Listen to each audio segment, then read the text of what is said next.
Hello guys and welcome to super India. मेरा नाम है प्रशांत और जैसा कि बैटमैन का नया ट्रेलर आ चुका है जिसने दोबारा से इस मूवी की हाइप को जिंदा कर दिया हो और ये जरूरी भी थी। एंड इस ट्रेलर से लग रहा है कि भाई साहब ये मूवी एक सिनेमैटिक जेम निकलने वाली है।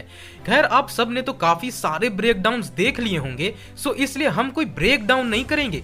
इनफैक्ट इस ट्रेलर से जो फील मुझे मिली है उस वजह से हम आज डिस्कस करेंगे कि ऐसा क्या है जो बैटमैन की मूवीज को इतना खास बना देती है। क्योंकि एक बार इस ट्रेलर को आप देखिए और जो वाइब्स दिखाई जा रही हैं उसे महसूस कीजिए तो ये मूवी सुपर हीरो कम और साइकोलॉजिकल थ्रिलर ज्यादा लगेगी। सो हम आज इसी पे बात करेंगे कि ऐसा क्यों है कि बैटमैन की मूवीज इतनी इंटेंस होती हैं। Point number 1, no utopian society. अब आप इस छोटी सी डिटेल को नोटिस किए होंगे कि बाकी जितनी सुपर हीरो मूवीज होती है ना, वहां की व्यवस्था कुछ ज्यादा ही शांति वाली होती है। लाइक एमसीयू में न्यूयॉर्क के क्राइम्स को नहीं दिखाया जाता। Mafia, drug dealers, murder, extortion, money laundering, horror killings, ये सब कुछ दिखाई ही कहाँ जाती है भाई। ऐसा लगता है कि वो किसी और ही जगह के न्यूयॉर्क में रह रहे हैं जहाँ क्राइम तो है ही नहीं।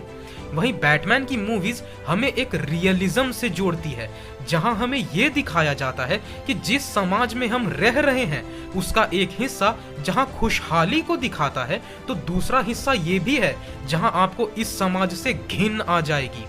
ये समाज एक व्यवस्था पे खड़ा है जिसकी नींव बनी है बेईमानी, जुर्म और लालच से। यानी बैटमैन मूवीज असलियत में हमारे ही समाज का आईना होता है। और सिर्फ इतनी ही नहीं बल्कि ये हम इंसानों को भी दिखाती है, जो देता है मेरे point number 2, no one is perfect. अब ये चीज भी हमें बैटमैन की मूवीज में सबसे क्रूड फॉर्म में दिखती है, जैसे कि कोई यहाँ परफेक्ट नहीं है और ना ही यहाँ कोई रखवाला और रक्षक है। यहाँ है तो बस कुछ इंसान जो इंसानियत से भी गिर चुके हैं। लालच और गुस्सा ही इस पूरे समाज को जकड़े हुई है। यहाँ ऐसी कोई रंगीली दुनिया नहीं है जहाँ ताकत पाने के बाद एक इंसान लोगों की मदद करता है।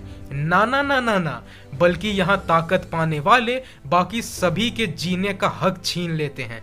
डर और दहशत में जीते वो लोग जो खुद भी ऐसी ही किसी मौके की तलाश में रहते हैं कि कब मैं भी किसी को कुचल के आगे बढ़ जाऊं। यहाँ लोग आपके बारे में नहीं सोच रहे होते बल्कि ये सोचते हैं कि आपके आगे जो है वो उन्हें कैसे मिल सकती है, जिसे प्रूव करता है बैटमैन का ये dialogue. 20 years in Gotham, Alfred. We've seen what promises are worth. How many good guys are left? How many stayed that way? अब समाज और इंसान का ये रूप जहां एग्जिस्ट करता है वहां इंसाफ यानी जस्टिस किस रूप में एग्जिस्ट करेगी ये सोचना और मुश्किल हो जाता है। एंड ये देता है मेरे तीसरे पॉइंट को, जो मैट रीव्स की इस बैटमैन मूवी का मेन थीम भी हो सकती है। तो पॉइंट नंबर 3 है, when justice dies and vengeance rises. इस पॉइंट को शुरू करूंगा मैं एक कोट के साथ कि revenge is true justice but that justice brings more revenge and the cycle of hatred continues। Matt Reeves की बैटमैन मूवी इस पॉइंट को ज्यादा एक्सप्लोर करेगी कि वेंजियंस और जस्टिस के बीच का फर्क क्यों जरूरी है, क्योंकि हम अक्सर जिंदगी में जैसे को तैसा देना इसे ही इंसाफ समझते हैं। पर सच्चाई तो ये है कि इंसाफ शांत दिमाग में रह के किया जाता है, ना कि अपने गुस्से और रेज में। गुस्सा और रेज जब हमारे सोच को घेर लेती है तो जो जन्म लेता है वो वेंजियंस होता है, ना कि जस्टिस। और वेंजियंस खुद आगे और वेंजियंस को जन्म देती है और ये जुर्म और इंसाफ की लड़ाई ऐसे ही इतिहास में चलते रहती है। पर ये तो है कि जिनके पास ताकत होती है, जिनके पास ताकत है वो खुद के वेंजियंस के लिए खड़े हो जाते हैं, जैसे कि बैटमैन। बट उनका क्या जिनके पास कोई ताकत नहीं है, जैसे आम इंसान, उनका क्या जो खुद के साथ हुई नाइंसाफी के खिलाफ उठ भी नहीं पाते।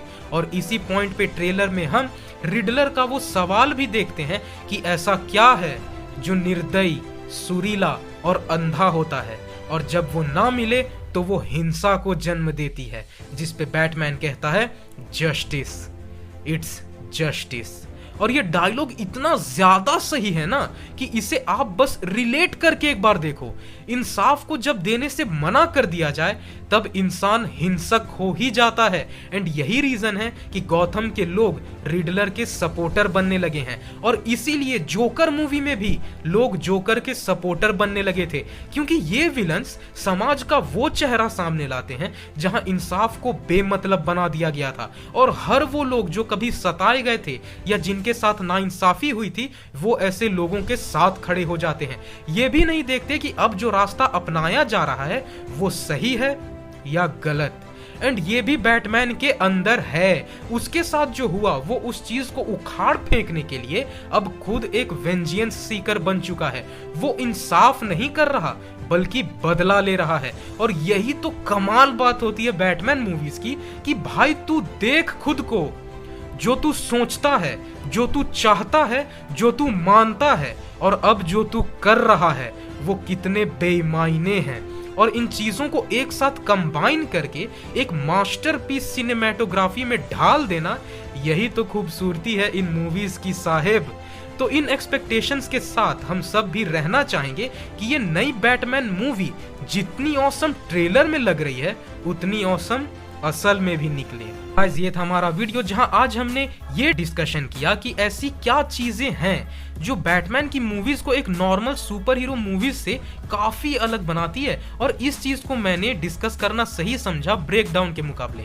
और अगर आपको ये वीडियो पसंद आई हो तो इस वीडियो को लाइक करें और अपने दोस्तों के साथ शेयर जरूर करें। साथ ही कमेंट करके हमें ये बताएं कि आपको क्या लगता है कि बैटमैन की ये नई मूवी किस टोन पे सेटअप होगी और इस मूवी का थीम क्या हो सकता है। और ऐसी सुपर ऑसम कंटेंट के लिए हमारे चैनल सुपर इंडिया को सब्सक्राइब कर दे और सारे वीडियो सबसे पहले देखने के लिए नोटिफिकेशन आइकन को प्रेस कर दें। तो मिलते हैं मैं नेक्स्ट वीडियो में।